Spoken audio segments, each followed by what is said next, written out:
Yang Caturatna, Guru Buddha Dharma dan Sangha, Om Guru Lien Sen Sidi Hum. Di kalangan Tantra Chen Focong ada sebuah fenomena yang sangat unik yang tidak dijumpai di negara lain selain di Indonesia, yaitu komunitas penganut Tantra Chen Focong non-Chinese. Jumlah mereka sangat banyak. Tidak seperti orang barat di Amerika atau di Eropa maupun di Australia yang jumlahnya bisa dihitung dengan jari. Mereka tersebar di dusun-dusun Jawa Tengah, Jawa Timur, Kalimantan Barat, Bali, Lampung Tengah, dan lain-lain. Dari sekian banyak dusun, yang paling antik adalah Dusun Lamuk yang berlokasi di Desa Kalimanggis, Kecamatan Kaloran, Kabupaten Temanggung, Provinsi Jawa Tengah.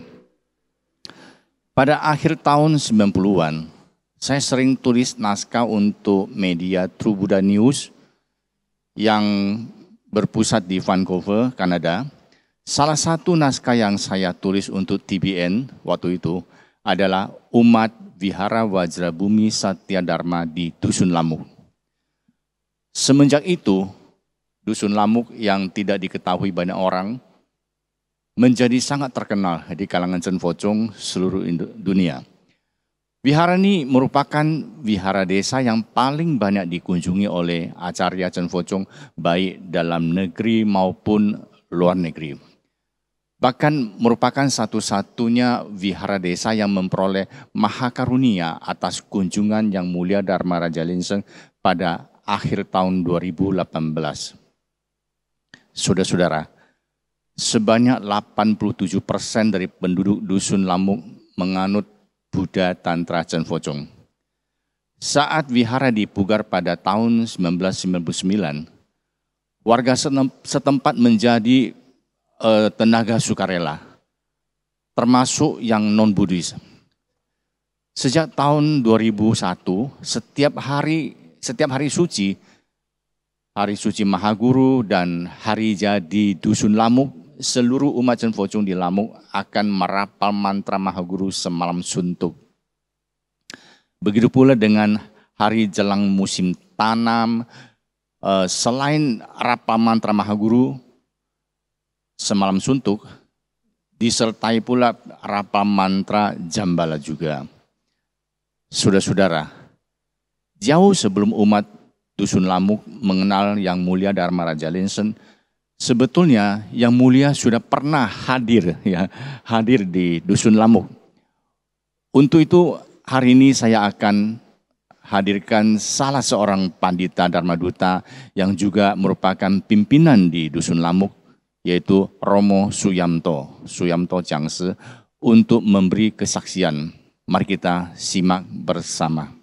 Namo Buddhaya, saya Suyamto, seorang pandita Dharma Duta dari Wihara Wajrabumi Satya Dharma Wirya di Dusun Lamuk, Kabupaten Temanggung, Jawa Tengah, Indonesia. Pada bulan Agustus 1986, saya bermimpi bahwa Dusun Lamuk yang sedang mengalami kekeringan kemarau panjang kedatangan seorang tamu agung yang menurut pandangan saya parasnya seperti Presiden Soeharto yang mengenakan rompi naga. Badannya beliau tampak mengeluarkan sinar sangat terang. Dan anehnya pasukan pengawalnya seperti punggawa kerajaan kuno yang bukan membawa senjata api melainkan membawa tongkat wajra. Komandan pasukan pengawal mengatakan beliau akan memberikan pemberkahan pada warga Dusun Lamuk karena beliau adalah seorang Buddha. Dalam mimpi saya, segera mengumpulkan warga dan siapkan sebuah mangkok berisi air beserta sapu merang seperti tradisi pemberkahan Theravada yang saya yakini pada saat itu.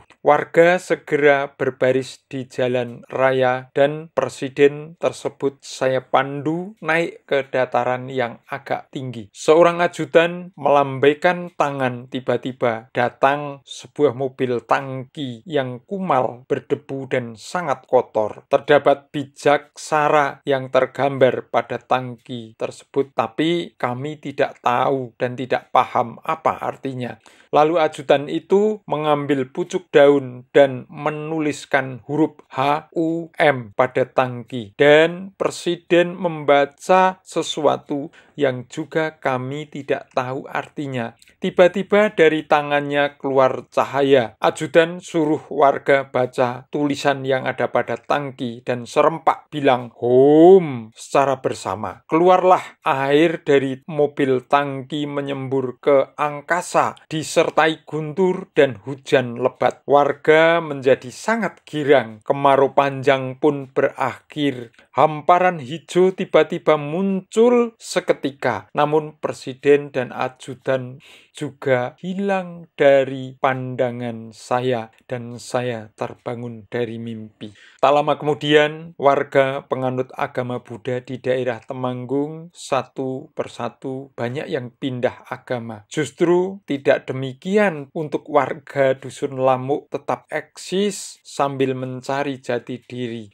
Pada tahun 1988, warga Lamuk mulai melirik Majelis Kasugatan sebagai kiblat dan mulai berbaur dengan Romo Tirtoharjo di Mbedono, Ambarawa. Belakangan bahkan ikut Kongres Majelis Kasugatan di Salatiga dan pada tahun 1990 menghadiri upacara agung di Gedung Senayan di Jakarta yang dipimpin oleh seorang Maha Acarya. Disitulah mimpi saya terjawab. Ternyata yang muncul dalam mimpi saya bukan Presiden Soeharto, tetapi seorang Maha Acarya Liensen. Pada tahun 1993, saya dan Pak Pargito, tokoh umat Buddha di Dusun Lamuk, menghadiri Kongres Majelis Kasugatan di Caringin, Bogor, Jawa Barat. Disitulah kami dibekali kitab biru, yaitu sebuah kitab panduan puja bakti bahasa Sangsekerta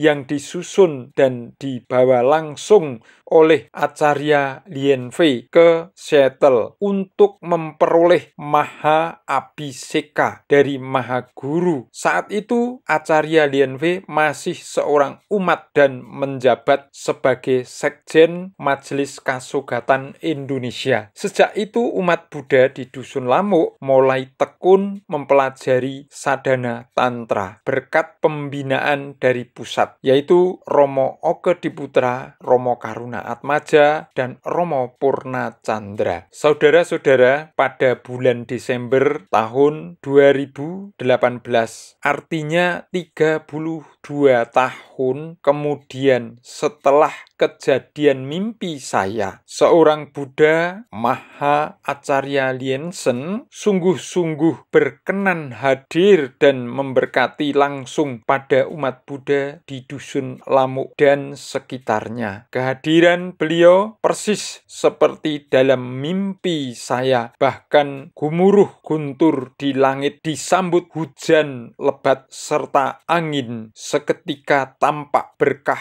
hijau menguning bagaikan hamparan permadani, pertanda Dewa Rezeki atau Jambala hadir untuk memberi pemberkahan. Semoga Dusun Lamuk senantiasa menjadi dusun Buddhis penghayat Cen Focung dan selalu lestari selamanya. Om Guru Liensen Sitihum. Terima kasih Maha Guru, terima kasih Namo Buddhaya.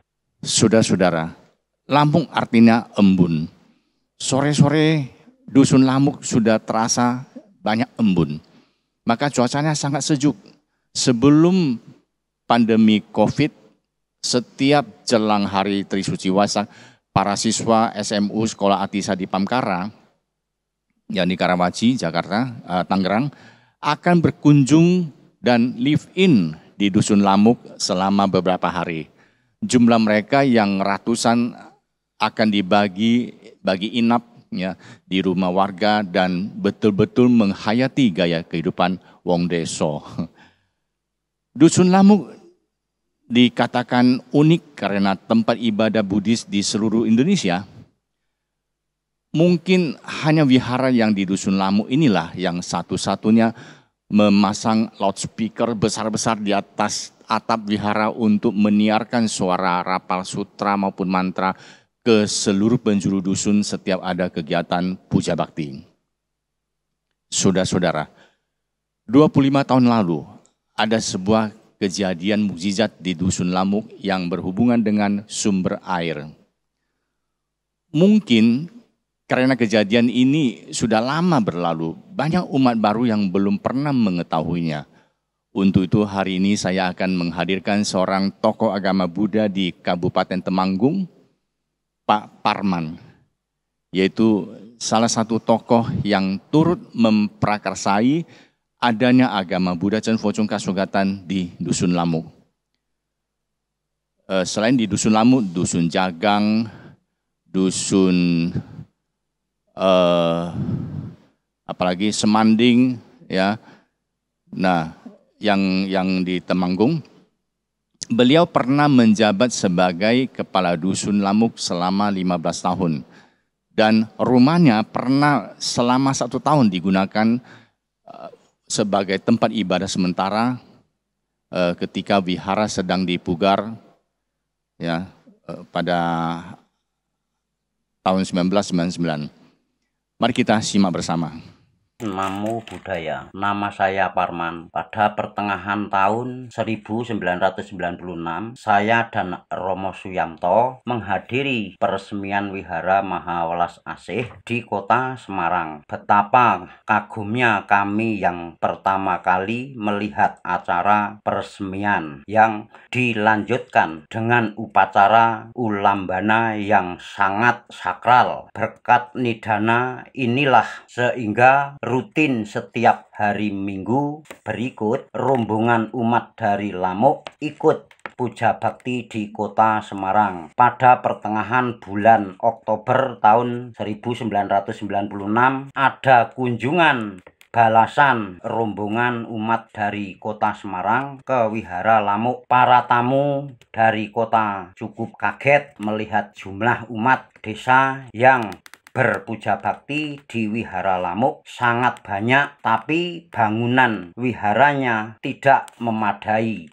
Para tamu juga kaget melihat umat di Lamuk berpuja bakti dengan fasih menggunakan kitab biru.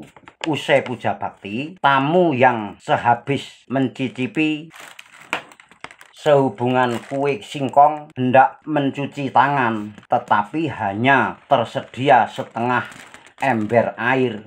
Rupanya Dusun Lamuk kesulitan air karena kemarau panjang. Romo Lekas Pangestu, Ketua Wihara Mahawelas Asih, yang juga seorang pengusaha air mineral, melihat banyak warga Dusun Lamuk memikul derigen untuk mengambil air gunung yang jaraknya 4 km. Segera timbul niat ingin membantu mengatasi masalah kesulitan air. Keesok hari warga Dusun Lamuk dikejutkan dengan kedatangan 6 truk mobil pabrik air mineral yang disuruh oleh Romo Lekas. Upaya kirim air mineral ini dilakukan rutin setiap minggu sampai 4 bulan. Kemudian datangnya musim hujan. Suatu hari Romo Lekas Pangestu dari Semarang dan Romo Tekno Chandra Negara dari Pekalongan mendatangkan seorang pemborong sumur bor namanya Pak Kan untuk mengebor di sebelah timur Wihara Lamuk. Namun setelah berusaha mengebor hingga ke kedalaman itu 90 meter, sampai-sampai alat bor pun patah, tetap saja gagal. Pak Kan yang sudah capek dan kesal akhirnya sempat tidur siang untuk istirahat. Tiba-tiba dia terbangun dan bergegas pergi ke halaman rumah umat kira-kira 500 meter dari wihara. untuk memancapkan sebatang bambu. Setelah itu datang ke rumah saya untuk minta izin ke umat yang halamannya ditancap bambu untuk mengebur di situ. Saya bertanya pada Pak Ikan, kenapa pindah ke sana? Jawabannya karena dalam mimpi dia dikasih petunjuk oleh seorang yang berpakaian aneh untuk mengebur di halaman salah seorang umat, dan supaya tidak lupa dia segera memberi tanda dengan menancapkan sebatang bambu. Saya segera minta izin ke tuan rumah umat tersebut sehingga upaya pengeburan pun mulai dikerjakan kembali. Ternyata benar di tempat yang diberi tanda tancapan bambu inilah sumber air berhasil ditemukan. Mendengar mujizat ini, Romo Lekas dan Romo Tekno segera datang ke Dusun Lamuk. Sebelumnya Romo Tekno sempat memasang sebuah foto Maha Guru Lien Seng dan di Wihara Lamuk. Ketika Pak Kan dipanggil untuk bertemu muka dengan Romo Lekas dan Romo Tekno di Wihara Lamuk, tiba-tiba Pak Kan bilang ke saya sambil menunjuk foto Maha Guru ini orang yang kasih petunjuk ke saya dalam mimpi. Sekian, terima kasih. Om Guru Lien Seng Sidihom. Saudara-saudara, meskipun pandemi COVID belum berlalu, Dusun Lamuk terus mempercantik diri. Beberapa bulan yang lalu ketika Romo Suyamto meminta saran dari saya perihal membangun pelinggih Ganesha di halaman rumah setiap umat, saya menanggapi dengan nada positif. Hanya saja saya sempat ingatkan bahwa masa pandemi ini banyak donatur dalam kondisi susah. Jadi jangan memaksakan diri.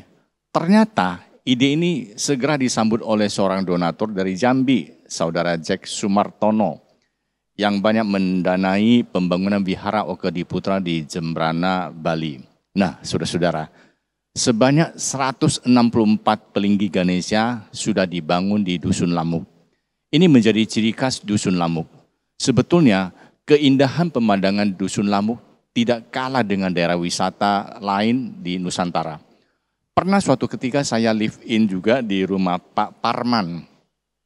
Keesokan pagi, saya diajak menantunya, Pak Sarono, naik ke bukit, namanya Bukit Tinumpuk. Udaranya sangat sejuk. Yang menarik perhatian saya adalah keindahan dua gunung terkenal di Jawa Tengah, yaitu Gunung Sindoro dan Gunung Sumbing. Terlihat begitu dekat dan indah. Mudah-mudahan usai pandemi nanti umat Cen Focung dari seluruh Indonesia sudi berdharma yantra ke Dusun Lamuk yang indah, sejuk dan religius. Baik saudara-saudara, pertemuan hari ini akan saya akhiri dengan menampilkan sebuah lagu mantra hasil karya umat Cen Focung di Dusun Lamuk.